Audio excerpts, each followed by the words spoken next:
Okay, so I had the privilege of getting hands-on with the newly announced S22 Ultra. Yeah, pre-embargo, got hands-on with it.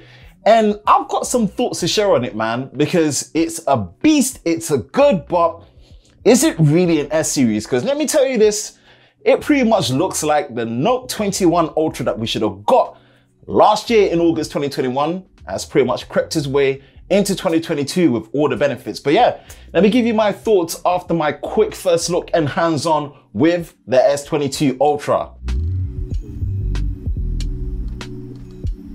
Hi, Ben from Lover of Tech. If you enjoy new videos like this and you're new to the channel, make sure you hit that like button, subscribe, turn the notifications bell so you're part of Team TLS, the Tech Lover Squad, so you don't miss any future videos on the channel. Yeah, man. Pretty much had a chance to get hands-on with it on the 7th of February. It got announced when the embargo lifted, 3 p.m. UK time on the 9th of February.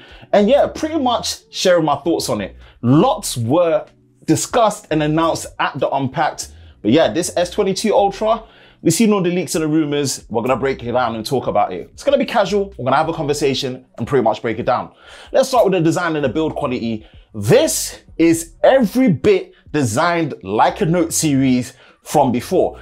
The only thing is when you eyeball it, the phone looks a bit thicker than before, but actually it's just ever so slightly taller, but it's near enough a direct replacement of the Note 20 Ultra, the flat squared boxy edges, and also the really curved front display compared to what we saw with the S21 Ultra. Put together, you got 4 different colors. You got the Phantom Black, Phantom White, Burgundy, and then the green. Now the Burgundy is meant to be the hero color, but for me, so far, the one that stood out was definitely the green. I'm all over that. And thank you, Samsung, for bringing back the green since going far back to the S6 and S6 Edge days back in 2015. So I'm loving to see that. Now, all 4 colors look nice. They've all got a matte finish. And what they are using, they're really using top materials on there. You've got Corning Gorilla Glass Victus Plus on the back and the front. And they've really seemed to have refined the matte finish on there, man. It feels much more premium and just much nicer than it was before. And already, what was on the S21 series, especially the Ultra, yeah, that was already nice. Armor aluminium is what they're using as well. And we first saw that with the Fold series last year when they came out. So it feels balanced, light, well balanced, very durable. Overall, the materials and everything that you get is nice, but obviously you do get the S Pen integrated into the body, just like a Note in terms of looks and the design. The only thing that hasn't really grown on me is literally how the rear camera looks with the individual rings. Now, the layout is pretty much of the same principle, and we'll talk about the camera more. It's really gonna take some time for it to really grow on me, because again, how they made it seem like with the fusion of the Note and the S series, with the Note 20 and the S21 Ultra, it's not what I was expecting. Yeah, but overall, the design is solid, IP68, all the usual stuff. It's pretty much there. The display, it's pretty much an all new display, but it feels very familiar to what we know from Samsung, bringing out the best displays. Here's what we know: 6.8 inches curved display, QHD plus resolution, and it's using a new generation LTPO adaptive refresh rate. It goes all the way down to 1 Hz up to 120 Hz, and it's meant to be smoother and faster in terms of higher ramps, because before it only went down to 10 Hz. But these are the things that they've really put into place. Yes, vision booster, which is meant to adjust the contrast in bright outdoor situations to make sure that the clarity of what you're watching is really up there. Supposedly, the peak maximum brightness has gone up to 1750 nits. Sheesh, hella bright. So this display is definitely up there. And on top of that, S Pen support. Not just to the fact that the S Pen is built into the frame, but they've made the latency a lot lower as well, from 9 milliseconds to 2.8 milliseconds. Obviously, people, this is the best display you're gonna get on a smartphone right now, and Samsung didn't miss. And using it and my experience with it at the time, very impressive. Specs and performance, now I'm based in the UK, so we get the new Exynos 2200 model, and obviously the big hype about this is their partnership with AMD. It's powered by the X-Clip 920 GPU. It's meant to really pack some heat with like things like VRS, hardware-based ray tracing, but all that stuff, you just need to know that it's an octa-core-based chip, 4 nanometers, and you've got the 3 clusters. So you've got 1 strong core, 3 middle cores, and then 4 efficient cores. And I believe I'll show some clips of it, man. It should be 2.8 gigahertz, 2.52 gigahertz, and 1.8 gigahertz. You do have different SKUs. There is no more 16 gigs option. It goes 8 gig for the base model with 128, which not too sure if I'm happy about that.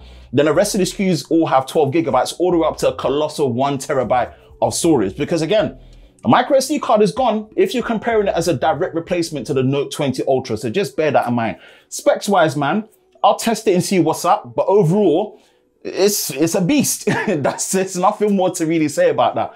Yeah, all the benefits of 2022 specs is what this Note 21 Ultra brings in the name of the S22 Ultra. Camera, it's gonna sound very familiar, but there's been some refinements and there's a lot of focus, and boy oh boy, if you know this channel, it's gonna be a lover of tech style camera comparison coming up. I'm definitely gonna put these through their paces. Test against the iPhone 13 Pro Max, S21 Ultra from before, Pixel 6 Pro is gonna be there, but it's gonna feel familiar, right? Because the main camera sensor is 108 megapixels like before, but apparently they've made the pixels bigger and they've put dual pixel AF in there while still having the laser assisted AF.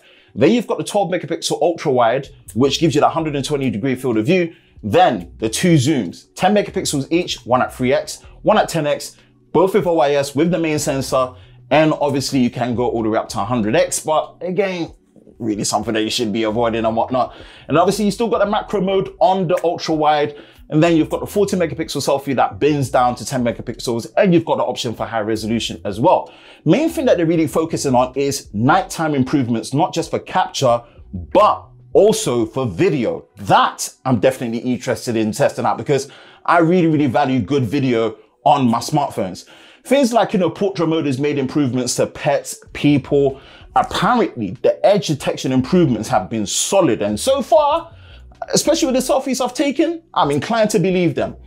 Yeah, the camera is going to be an interesting one, but I just hope the refinements and the things that I want to really polish up come into play. Like just being able to record in 4K 60 on all the lenses without having to pause and then go to the other one. Little stuff, but we'll discuss it. But the camera looks to be taking the old formula of what they refined with the S21 Ultra, really improving it, making low light and nighttime capture really good, and better portrait mode, amongst other things as well. New Nona binning when it comes to the pixel binning, where you can take high resolution, mix with the low resolution binning, cleans up the image, and apparently it's meant to help with low light. But hey, we will test it, people. I promise you, I promise you, I promise you. Software, out of the box, this is using Android 12, but with One UI 4.1. I'm gonna do my investigation of it, man, because there seems to be little touches compared to One UI 4 that they've changed. So far, 2 of the things I've spotted are the RAM Plus feature. RAM Plus, you can actually adjust how much external RAM from your storage can be used to extend it up to 8 gigabytes or low as 2 gigabytes, which is good. Great to have that control. Color palette looks a bit different when it comes to the Material U color theme as well, but more on that. Best thing though, 4 years of generational software updates. Samsung winning.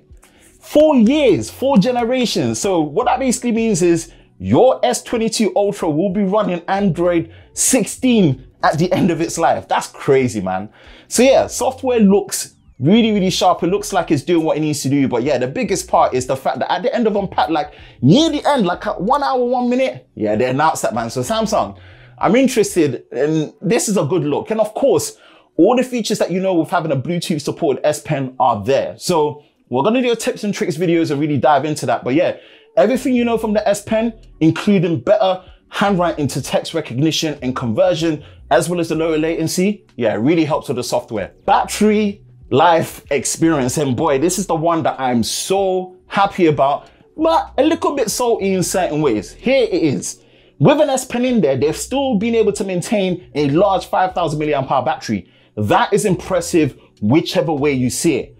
And the good thing is, they've answered my call. We've gone from 25 watts to 45 watts, and best believe, I'm gonna buy the 45 watt charger and test it out for you and see how low, below an hour, can we get to full charge. Please, Samsung, give me 45 minutes. If I can charge the full battery in 45 minutes, yeah, you've made me a happy person. But then that's the problem. Still don't get a charger in the box, and I still got to spend extra money on this 45 watt charger. But you know what I'm gonna do as well? I'm gonna do a video comparing the difference in speed between the 25 watt charger and the 45, so watch out for that. But yeah, I'm happy. They've increased the charging speed, but yes, it's still 15 watt wireless charging and 4.5 watt on the wireless power share, but thank you for increasing the charging speed, and thank you and well done for maintaining the same battery size as before. Overall, I'm impressed so far, right? This is technically, I want to put on the technicality, the best non-foldable phone Samsung have built and made, period. I don't think it's gonna get any better than this. Like any more, it's just gonna be picking tooth and nail right here. But my only concern is that this phone, which yes, I do have it, is all set up. You're gonna get my first impressions and stuff on it soon. Lacks the character I was expecting a Note 20 Ultra and an S21 Ultra Fusion to be. This really, so far, based on how long I've had it, since I've been using it, it really just does feel like a direct replacement to the Note 20 Ultra. It's the S21 Ultra with 2022 specs, benefits, and use cases. I'm okay with that, but just lacks the character initially that I was expecting to be grabbed from it. But you know what? Let me know your thoughts, because I know you guys are going to be going for the Ultra. It's available on the 25th of February, and we're going to talk about the S22 Plus and the S22 after. They're going to be available on the 11th of March. But yeah, that's it. That's my quick thoughts on my initial hands-on with the S22 Ultra. Watch out for the first impressions. Watch out for the many stuff we're going to be doing on it, man. But that's it for me, Ben from Lover of Tech. If you enjoy videos like this and you know exactly what to do, man, hit the like button, hit that subscribe button, hit that notification bell so you're part of Team TLS, the Tech Lover Squad, so you don't miss any future videos on the channel. I hope you're all safe during this time. I will catch you in the next one. Peace.